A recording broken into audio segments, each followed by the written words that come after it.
Ready हैं?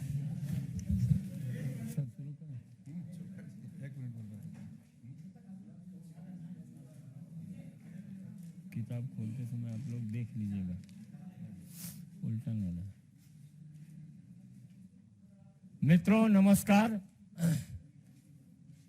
Bharatiya Janata party के वरिष्ठ नेता, केंद्रीय मंत्री, पूर्व मुख्यमंत्री माननीय सर्बानंद सोनोवाल जी आपको संबोधित करेंगे। बगल में लोक नीति प्रतिष्ठान के माननीय निदेशक श्री सुमित भसीन जी हैं और हमारे माननीय राष्ट्रीय प्रवक्ता सांसद जफर इस्लाम जी और सरदार आरपी सिंह जी हैं। मेरा विनम्र निवेदन होगा, सर्वप्रथम एक रिपोर्ट जो प्रस्तुत की जा रही है उसका लोकार्पण होगा। उसके पश्चात माननीय सोनोवाल जी आपको संबोधित करेंगे।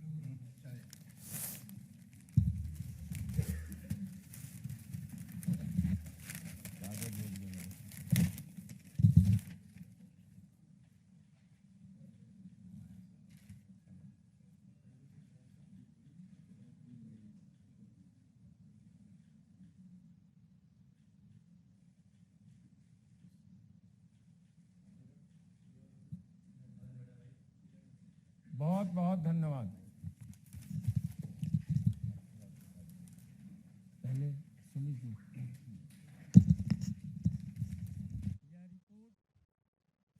यह रिपोर्ट त्रिपुरा से संदर्भित है। हम सर्वप्रथम माननीय सुमित भसीन जी से आग्रह करेंगे इस रिपोर्ट के संदर्भ में बताएं। तत्पश्चात माननीय सर्बानंद सोनोवाल जी आपको संबोधित करेंगे। माननीय सुमित भसीन जी। धन्यवाद संजय जी।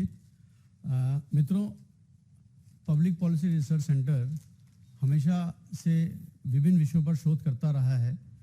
अभी भी हमने त्रिपुरा के अंदर एक शोध किया कि क्या बदलाव आया 2018 के अंदर जब सरकार बनी, पहली बार वहाँ पे सरकार बनी। एक जब नतीजे आए तो लोगों को भी बहुत ताज्जुब हुआ था कि बीजेपी वहाँ पर अपनी सरकार अपने दम पर बना रही है, तो क्या परिवर्तन आया। तो उसको लेकर पिछले हमारे रिसर्चर्स थे, लगभग 6 रिसर्चर्स ने 3 महीने लगाकर उस पर काम किया। हमारे रिसर्चर्स यहीं बैठे हैं, बाद में आप उनसे रिपोर्ट के बारे में अधिक जानकारी चाहेंगे तो वो भी मिल जाएगी। बहुत सी चीज़ें उस पर देखने को आया, जैसे कि फार्मर्स इनकम पे कुछ आंकड़े आप लोगों को दूंगा। जैसे फार्मर्स इनकम है वो 98% बढ़ी 2015 के अपना 18 के बाद से लेके, जो 6580 थी वो 13590 हुई, तो लगभग 98% वो बढ़ी। 9834 छोटे छोटे हैबिटेंट्स जो थे उनको प्रधानमंत्री ग्रामीण सड़क योजना के साथ जोड़ा गया। लगभग 22,787 किलोमीटर का रूरल इंफ्रास्ट्रक्चर इससे तैयार हुआ। इसके साथ साथ केंद्र सरकार की भी कुछ योजनाओं का वहाँ पे बहुत बड़ा लाभ हुआ, जिसके कारण लगभग 23,79,000 लोगों को मुद्रा का लोन वहाँ पर मिला है। 2,81,573 गैस के कनेक्शंस वहाँ लगे हैं। 100% इलेक्ट्रिफिकेशन वहाँ पर हुआ है। और सबसे अधिक जो 2019 के बाद हुआ, वहाँ पर जो टैप वाटर है वो 3.3% हाउस होल्ड्स में था, जो अब 2022 तक का उसका लास्ट डेटा है, दिसंबर 2022 तक का 58% हाउसेस के अंदर टैप वाटर वहाँ पहुँचा है। 3,47,000 मेट्रिक टन अनाज वहाँ पर मुफ्त कोविड के समय से दिया जा रहा है। लगभग 3 लाख के आसपास वहाँ पर प्रधानमंत्री आवास बने। 13.5-14 लाख वहाँ पे आयुष्मान के बेनिफिशरीज हैं। लेकिन आपको ताज्जुब होगा तो नंबर ऑफ बेनिफिशरीज हैं, लेकिन 106 करोड़ से ऊपर लोगों के क्लेम्स वहाँ पे डिसबर्स हुए हैं। तो एक्चुअल उसके जो लाभार्थी हैं और बढ़ जाते हैं। 106 करोड़ से ऊपर का डिसबर्समेंट हुआ है वहाँ पर। फ्री एजुकेशन वहाँ पे हर गर्ल चाइल्ड को मिलती है, और लोगों में प्राइमरी एजुकेशन तक है, कहीं में सेकेंडरी है, कई लोग 12वीं तक भी देते हैं। वहाँ पर ग्रेजुएशन तक कोई भी गर्ल की जो चाइल्ड है उसको फ्री एजुकेशन दी जाती है। और सबसे अधिक जो एक परिवर्तन वहाँ पर आया, 2018 से पहले वहाँ पे केवल 4,000 सेल्फ हेल्प ग्रुप्स थे, जिसके कारण वो कोऑपरेटिव्स बनती थी और लोग काम करते थे, जिसकी संख्या 40,000 से ऊपर हुई है। तो ये कुछ डेटा है, ये पूरी की पूरी वेबसाइट हमारी वेबसाइट पर अवेलेबल भी है। वो आप वेबसाइट से पूरी की पूरी रिपोर्ट ले भी सकते हैं। इसकी सॉफ्ट कॉपी भी आपको व्हाट्सएप हो जाएगी। मैं सोनोवाल जी से कहूँगा कि बाकी की बातें वो रखें। कुछ बहुत छोटे छोटे कुछ चीज़ों के हमने आंकड़े रखे हैं इस, और बहुत से ऐसे विषय हैं जो रिपोर्ट के अंदर दर्शाए गए हैं। धन्यवाद।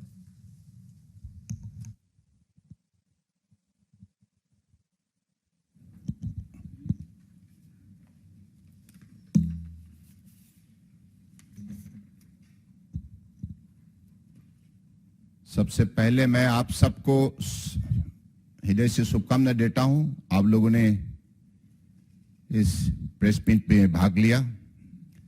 जैसे हमारे त्रिपुरा प्रदेश में बीजेपी शासन काल में जो भी प्रगति हमें हासिल हुई है, इन पर जो रिपोर्ट पब्लिश किया गया है, इस रिपोर्ट में डिटेल में लिखा गया है with facts and figure what is the success story we have met in the last 5 years.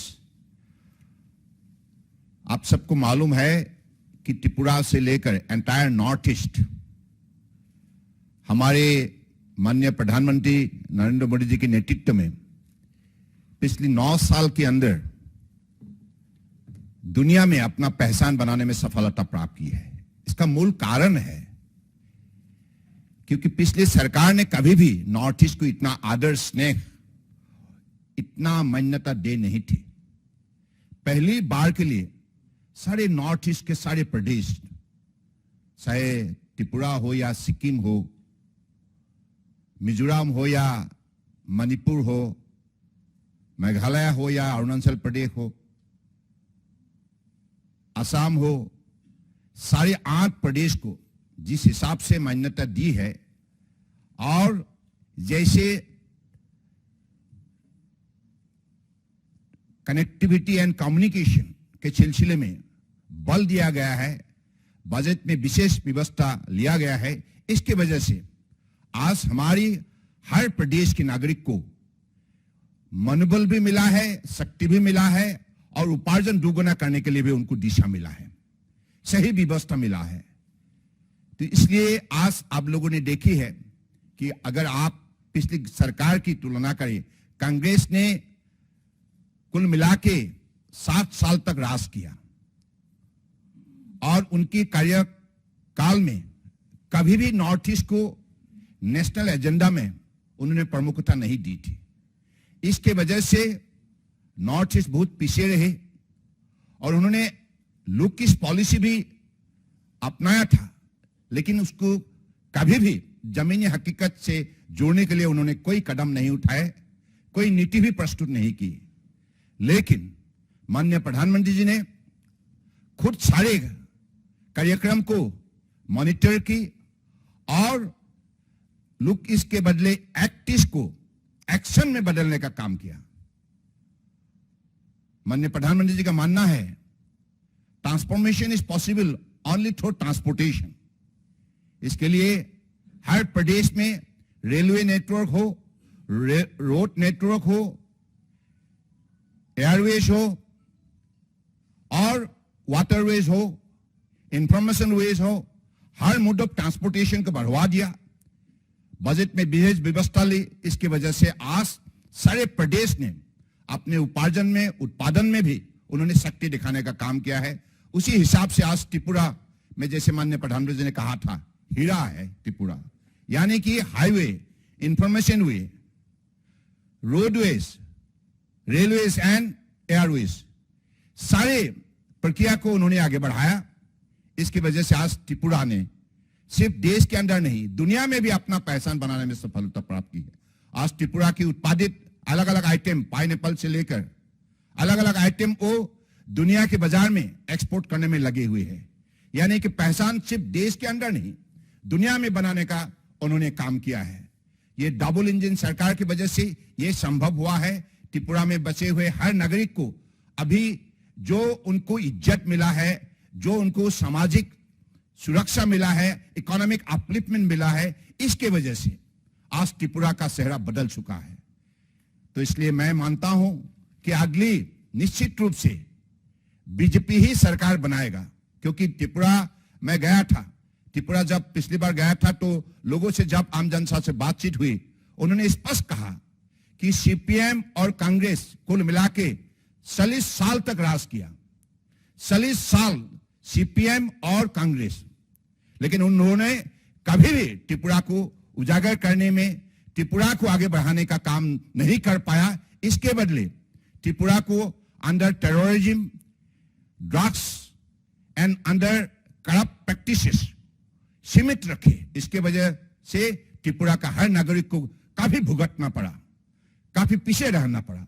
आज माननीय प्रधानमंत्री जी ने निरंतर इस विषय पर लगे रहे और केंद्रीय सरकार के हर मंत्री को उन्होंने नॉर्थ ईस्ट हर 15 दिन में दौरा करने के लिए निर्देश दी और हर मंत्री ने अपनी मंत्रालय के अलग अलग कार्यक्रम सही समय पर लागू करने के लिए निष्ठापूर्वक लगे रहे। इसके वजह से आज ये परिवर्तन संभव हुआ है और लोगों का नैरेटिव बदल चुका है। सबको लगने लगा है कि हम अभी मेन स्ट्रीम में आ चुका है। पहले तो मेन स्ट्रीम का कभी मानता ही नहीं था, क्योंकि जब भी वो अलग अलग प्रदेश की शहर घूमने लगते थे तो उसी कालखंड में उनको वो देखता था कि हम कहां हैं और दिल्ली कहां है, बॉम्बे कहां है, बेंगलुरु कहां है। लेकिन अब नॉर्थ ईस्ट की हर प्रदेश की शहर उसी हिसाब से बनने लगे जैसे बेंगलुरु बनी है, जैसे दिल्ली बनी है। क्योंकि ये जो परिवर्तन, ये जो अपनापन उनकी महसूस हुए है, मुझे लगता है कि ये सबसे बड़ी सफलता है मोदी सरकार की। उन्होंने सिर्फ ध्यान ही नहीं दिया, बल दिया, शक्ति दिया और इसके लिए जो बजट प्रोविजन उसका भी व्यवस्था की और हर अधिकारी हो या मंत्री हो सबको निष्ठापूर्वक भक्ति भावनाओं से नॉर्थ ईस्ट को सेवा करने के लिए उन्होंने जो दिशा दी, इसके वजह से आज ये परिवर्तन संभव हुई है। इसलिए मैं तो मानो चाहता हूं कि आप सब इन बातों को निश्चित रूप से देशवासियों को निश्चित रूप से जानकारी दीजिएगा। आपकी इलेक्ट्रॉनिक माध्यम से, आपकी प्रिंट मीडिया के जरिए आप निश्चित रूप से कन्याकुमारी हो, कश्मीर हो, गुजरात हो, हर प्रदेश की जनता जाने कैसे पिछले 9 साल के अंदर माननीय प्रधानमंत्री जी ने भक्ति भावनाओं से निष्ठापूर्वक उन्होंने लगे रहे और पिछले इलाका को आज देश के अलग अलग प्रदेश का साथ बराबर का एक मान्यता पूर्वक स्थान दी है। This is the greatest success story of Tripura during the BJP regime under the dynamic leadership of honourable prime minister Narendra Modi ji. So इसलिए मैं मानता हूं कि हम सब के लिए ये सिर्फ पॉलिटिकल भाषा नहीं है, ये हकीकत है। क्योंकि मैं नॉर्थ ईस्ट से बिलोंग करता हूं, मैंने हकीकत देखी है, पिछले 30 साल 40 साल में मैंने देखी है। कांग्रेस सरकार का माइंडसेट कैसे रहे, नॉर्थ ईस्ट को आगे बढ़ाने के लिए उनका पास ना नीति था ना नियत था, लेकिन हमारे पास सब कुछ है, नीति है, नियत है और नेता भी है। मोदी जैसा महान नेता ने आज देश के हर प्रांत को शक्तिशाली बनाया और आज हिंदुस्तान दुनिया का एक बड़े प्रभावी देश बन चुका है। दुनिया की अलग अलग परिस्थितियों में भारत ने जो भूमिका निभाई है, इसकी वजह से दुनिया के मानव समाज आज हर विषय पर मोदी जी को देखते हैं और यही अपेक्षा में रहते हैं मोदी जी क्या बोलेंगे, भारत क्या बोलेंगे। क्योंकि उनको लगने लगा है कि भारत ही दुनिया के मानव समाज का समस्या का हाल निकाल सकते हैं। वो शक्ति हिंदुस्तान में है, वो दिखाने में माननीय प्रधानमंत्री जी सफल हुए हैं। हम सबको उन्होंने प्रोत्साहित किया है, विशेष रूप से प्रेरणा दी है, जिसकी वजह से आज देश हर प्रांत जाग उठा है। And I am sure this forthcoming election, BJP is going to form the government very comfortably. Thank you. कोई क्वेश्चन? Yeah. इससे संदर्भित हो तो